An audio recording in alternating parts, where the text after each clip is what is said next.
Hello friends, जैसा कि हम सभी को पता है कि कंप्यूटर साइंस में डिफरेंट कॉम्पिटिटिव एग्ज़ाम्स के लिए ऑपरेटिंग सिस्टम एक बहुत ही इम्पॉर्टेंट सब्जेक्ट है जो कि सबसे ज़्यादा वेटेज को कवर करता है। तो आज हम ऑपरेटिंग सिस्टम का इंट्रोडक्शन पार्ट 1 स्टार्ट करने जा रहे हैं। तो आप ज़्यादा से ज़्यादा इस वीडियो को शेयर करें जिससे और भी बच्चों को ये वीडियो बेनिफिट हो सके। ठीक है, तो स्टार्ट करते हैं हम अपना सेशन। तो सबसे पहले ऑपरेटिंग सिस्टम होता क्या है। ऑपरेटिंग सिस्टम एक सॉफ्टवेयर है, एक सिस्टम सॉफ्टवेयर है जो कि इंटरफेस प्रोवाइड करवाता है यूज़र और हार्डवेयर के बीच में।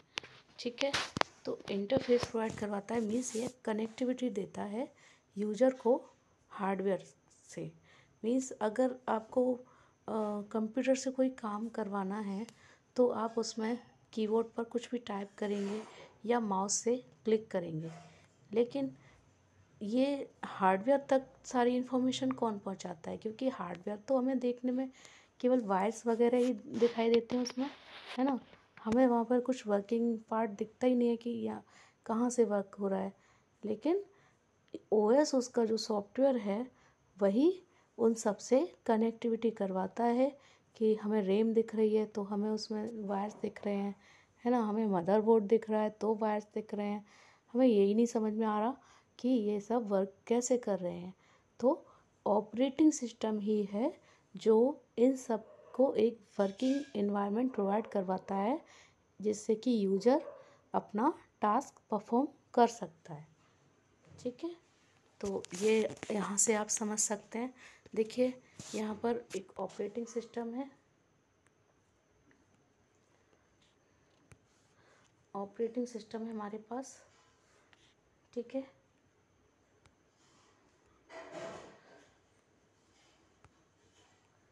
एक ऑपरेटिंग सिस्टम है और एक यूज़र है। ठीक है, तो ऑपरेटिंग सिस्टम क्या कर रहा है, हार्डवेयर और यूज़र के बीच में कनेक्टिविटी को कौन प्रोवाइड करवा रहा है, ये ऑपरेटिंग सिस्टम। ठीक है, ये ऑपरेटिंग सिस्टम प्रोवाइड करवा रहा है यूज़र और हार्डवेयर के बीच में कनेक्टिविटी। ठीक है, तो ऑपरेटिंग सिस्टम क्या हुआ हमारा, यूज़र और हार्डवेयर के बीच में इंटरफेस प्रोवाइड करवाना किसका काम है, ऑपरेटिंग सिस्टम का।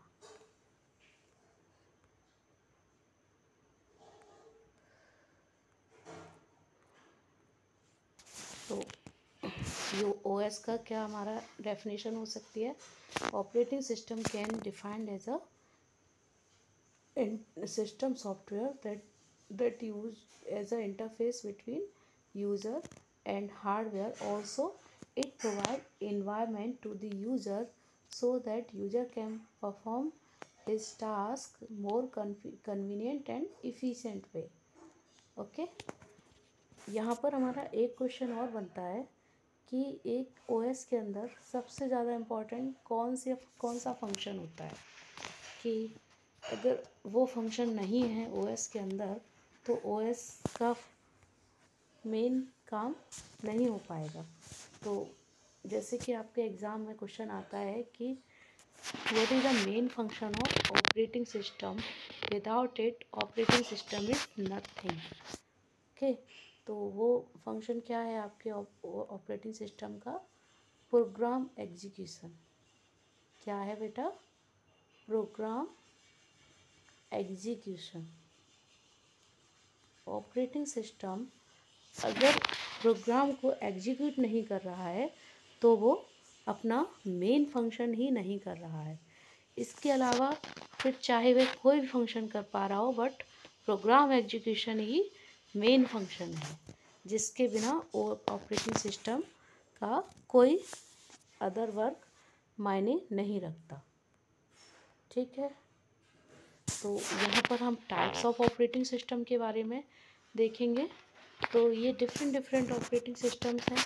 बैच ऑपरेटिंग सिस्टम है, multitasking, multi programming, real time operating system, distributed operating system, network operating system है और मोबाइल ऑपरेटिंग सिस्टम है। ठीक है, तो यहाँ पर हम स्टार्ट करते हैं बैच ऑपरेटिंग सिस्टम। देखिए बेटा, बैच ऑपरेटिंग सिस्टम क्या होता है, कुछ कंप्यूटर्स ऐसे होते हैं कि हमें जहाँ सेम टाइप का वर्क हमें बार बार करना पड़ता है, तो हम क्या करते हैं, उस सेम टाइप के वर्क का एक पूरा ग्रुप बना लेते हैं, बैच बना लेते हैं और एक साथ एग्जीक्यूशन करवाते हैं। तो इससे क्या होता है, कन्वीनियंट और एफिशिएंट और लेस टाइम में हमारा काम कंप्लीट हो जाता है। ठीक है, तो ये हमारा बैच ऑपरेटिंग सिस्टम है। इसको आप इस डायग्राम के थ्रू भी समझ सकते हैं। हमारे पास डिफरेंट जॉब्स हैं, n नंबर ऑफ जॉब्स हैं जो कि ऑपरेटिंग सिस्टम पर परफॉर्म किए जा रहे हैं, एग्जीक्यूट किए जा रहे हैं और फिर उनका आउटपुट हमें मिल रहा है। और अगर आपसे नेक्स्ट क्वेश्चन पूछा जाता है कि बैच ऑपरेटिंग सिस्टम का यदि आप कोई एग्जांपल दे पा रहे हैं, तो एग्जांपल क्या होगा, पेरोल सिस्टम है, बैंक स्टेटमेंट्स हैं, डेटा एंट्री है, ये सभी क्या हैं, बैच ऑपरेटिंग सिस्टम के एग्जांपल्स हैं। नेक्स्ट देखिए, अब हम पढ़ते हैं मल्टीटास्किंग और टाइम शेयरिंग ऑपरेटिंग सिस्टम के बारे में। देखिए, मल्टीटास्किंग एंड टाइम शेयरिंग का मतलब क्या होता है, सेम टाइम पर हम डिफरेंट टास्क को परफॉर्म कर रहे हैं और ये हम कैसे कर पाते हैं कि जो भी टाइम है उसको हम स्लाइसेस में बांट डिस्ट्रीब्यूट कर देते हैं डिफरेंट प्रोसेसेस को। ठीक है, जैसे कि हमारे पास 3 नंबर ऑफ प्रोसेसेस हैं, जैसे कि हमारे पास 3 प्रोसेसेस हैं। ठीक है, तो हमने प्रोसेसर को 1 सेकेंड के लिए हर एक प्रोग्राम को एग्जीक्यूट करने के लिए बोल दिया है। ठीक है, 1 सेकेंड के लिए पहला प्रोग्राम एग्जीक्यूट होगा, 1 सेकेंड के लिए दूसरा प्रोग्राम एग्जीक्यूट होगा और 1 सेकेंड के लिए ही तीसरा प्रोग्राम एग्जीक्यूट होगा।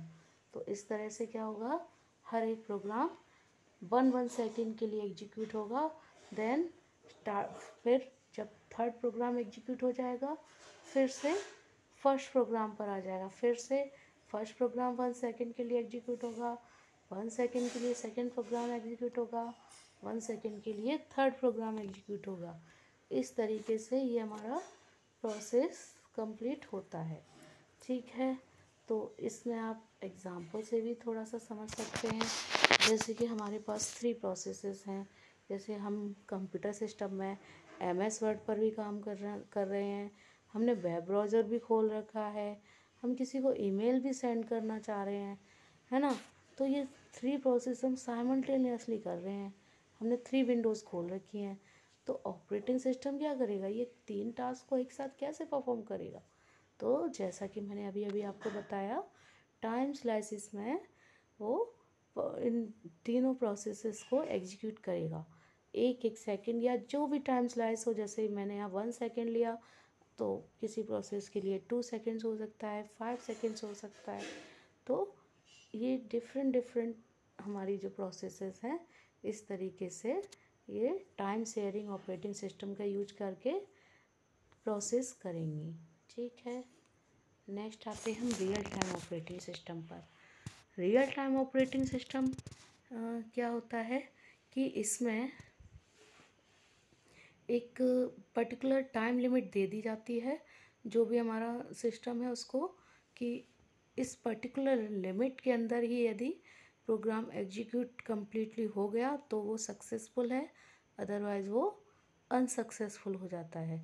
ठीक है, तो ये रियल टाइम ऑपरेटिंग सिस्टम है। ये डिफरेंट 3 टाइप्स का होता है, तो मैं आपको इसके बारे में भी इंफॉर्मेशन दूंगी। तो फर्स्ट है आपका hard real time operating system, second है soft real time operating system and firm real time operating system.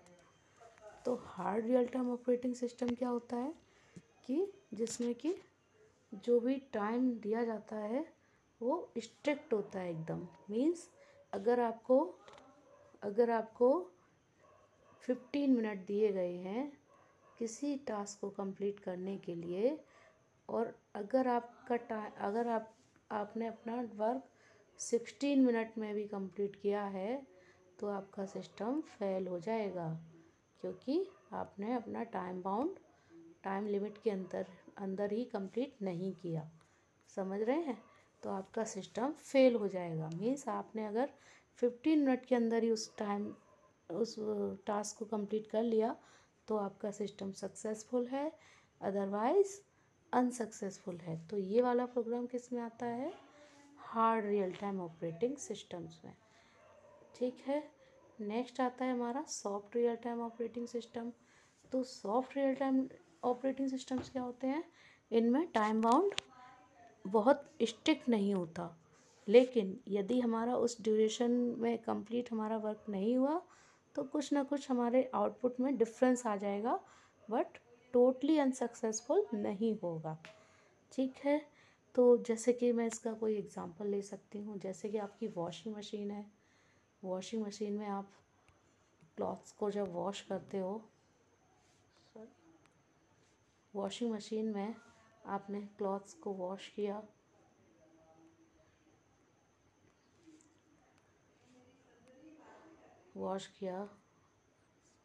Washing machine में आपने क्लॉथ्स को वॉश किया, तो अगर उसमें टाइम लिमिट के अंदर ही वर्क कंप्लीट नहीं हुआ तो ज़्यादा से ज़्यादा क्या हो सकता है? हमारे कपड़े थोड़े से कहीं ना कहीं उसमें डस्ट रह जाएगी, है ना?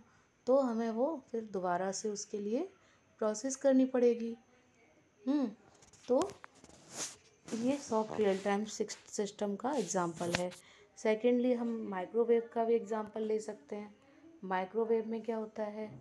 माइक्रोवेव में हमारा जैसे फूड, उसमें माइक्रोवेव में हमारा फूड बेक हो रहा है, तो अगर हमारा सिस्टम कहीं ना कहीं टाइम बाउंड में फेल हो जाता है तो वो फूड कहीं ना कहीं अच्छे से पक नहीं पाएगा और हमें दोबारा से उसमें माइक्रोवेव ऑन करना होगा। ठीक है। तो ये सॉफ्ट रियल टाइम सिस्टम का एग्जांपल है। Firm real time system in दोनों सिस्टम्स के बीच का काम करता है। ठीक है। अब मैं इन तीनों के आपको एग्जांपल एक एक समझा देती हूँ। देखिए, फर्स्ट वाला हार्ड रियल टाइम का एग्जांपल है, जैसे कि airplane sensor, auto pilot system, space craft. ठीक है। और सॉफ्ट रियल टाइम का सिस्टम का एग्जांपल क्या है? Audio, video, personal computer. तो इनमें भी यदि टाइम लिमिट के अंदर हमारा ऑडियो या वीडियो फिनिश नहीं होता है तो क्या होगा? हमें उसको दोबारा चलाना पड़ेगा, है ना? और फर्म रियल टाइम सिस्टम का एग्जांपल क्या है? जैसे कि मल्टीमीडिया एप्लीकेशंस, है ना? तो ये हमारे रियल टाइम ऑपरेटिंग सिस्टम्स हो गए। अब डिस्ट्रीब्यूटेड ऑपरेटिंग सिस्टम पर आ जाते हैं।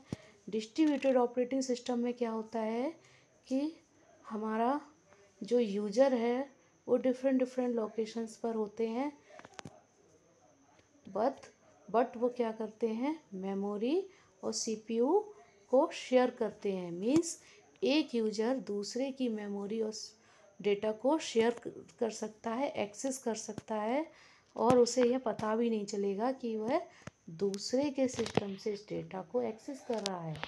जैसे कि वह खुद के ही जैसे सी ड्राइव और डी ड्राइव से जो डेटा एक्सेस करते हैं, उसी तरीके से वह किसी भी दूसरे के सिस्टम से डेटा को एक्सेस कर सकता है। ठीक है। जैसे कि यहाँ पर ये हमारा डिस्ट्रीब्यूटेड ओएस है और ये क्या कर रहा है? ये डिफरेंट लोकेशन से डेटा को एक्सेस करवा रहा है डिफरेंट यूजर्स को। ठीक है। ये सब ये एक दूसरे की मेमोरी को एक्सेस कर पा रहे हैं अपने ही सिस्टम पर। ठीक है बेटा। तो इसका आप एग्जांपल भी देख सकते हैं, जैसे कि इंट्रानेट है, इंटरनेट है, www, ईमेल, टेलीकम्युनिकेशन नेटवर्क, ठीक है, सेलुलर नेटवर्क, टेलीफोन नेटवर्क, ये सभी डिस्ट्रीब्यूटेड ऑपरेटिंग सिस्टम्स के एग्जांपल हैं। ठीक। आगे देखिए नेटवर्क ऑपरेटिंग सिस्टम। तो नेटवर्क ऑपरेटिंग सिस्टम भी कहीं ना कहीं डिस्ट्रीब्यूटेड ऑपरेटिंग सिस्टम की ही तरह होता है, लेकिन यहाँ पर क्या है बेटा, यहाँ सर्वर वर्क करता है और उससे डेटा को एक्सेस किया जाता है, वह डेटा को मैनेज करता है, सिक्योरिटी प्रोवाइड करवाता है। ठीक है, नेटवर्क जैसे कि आप यहाँ एग्जांपल देखिए, हमारे पास एक सर्वर है हमारे पास, है ना, और डिफरेंट डिफरेंट लोकेशंस पर यूज़र हैं। अब ये यूज़र एक दूसरे इस सर्वर को डेटा सेंड करेंगे। ठीक है, ये सर्वर को डेटा सेंड करेंगे और सर्वर फिर डिफरेंट यूजर्स को उसी इंफॉर्मेशन को सेंड कर देगा। तो इस तरीके से क्या है, सभी एक दूसरे का डेटा एक्सेस कर पाएंगे। तो इसका एग्जांपल आप देख सकते हैं यहाँ पर, Unix, Linux, Microsoft Windows server 2008, Microsoft Windows server 2003, ये सब हमारे नेटवर्क ऑपरेटिंग सिस्टम्स के एग्जांपल हैं। ठीक है बेटा, अब नेक्स्ट देखो बेटा, मोबाइल ओएस। मोबाइल ओएस क्या होता है, मोबाइल ऑपरेटिंग सिस्टम। तो स्पेशली जो ऑपरेटिंग सिस्टम मोबाइल, जो कि स्मार्टफोन्स आजकल जो चल रहे हैं हमारे, टैबलेट्स और जो वियरेबल डिवाइसेस, मतलब जिनको हम हाथ में उठाकर कहीं भी ले जा सकते हैं, ऐसी डिवाइसेस में जो ऑपरेटिंग सिस्टम डाले जाते हैं वो मोबाइल ऑपरेटिंग सिस्टम्स हैं। तो इसके एग्जांपल आप देख सकते हैं, Android, iOS, wave, blackberry, watch OS etcetera. ठीक है, ये आपका एग्जांपल इस तरह डायग्राम से भी समझ सकते हैं। ये हमारा ओल्ड मॉडल है।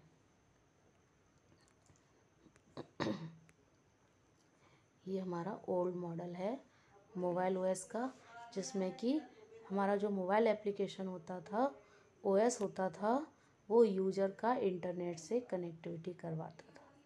ठीक है, यूज़र की इंटरनेट से कनेक्टिविटी करवाता था। तो ये हमारा ओल्ड मॉडल था। और जो न्यू मॉडल है उसमें क्या है, न्यू मॉडल में जो यूज़र है, एंड यूज़र है, वो मोबाइल एप्लीकेशन के थ्रू क्लाउड को एक्सेस करता है। क्लाउड तो क्लाउड में क्या है, डिफरेंट डिफरेंट एप्लीकेशंस होते हैं जो कि हम अपने मोबाइल पर एक्सेस कर पाते हैं। ठीक है, तो ये हमारा न्यू मॉडल है मोबाइल ओएस का। तो आज का ये सेशन यहीं पर मैं ख़त्म करती हूँ, और नेक्स्ट टाइम मैं इसका पार्ट 2 भी लेकर आऊँगी। अब तक आप इसको ज़्यादा से ज़्यादा शेयर कर सकते हैं और ज़्यादा से ज़्यादा लोगों तक इसका बेनिफिट पहुँचा सकते हैं।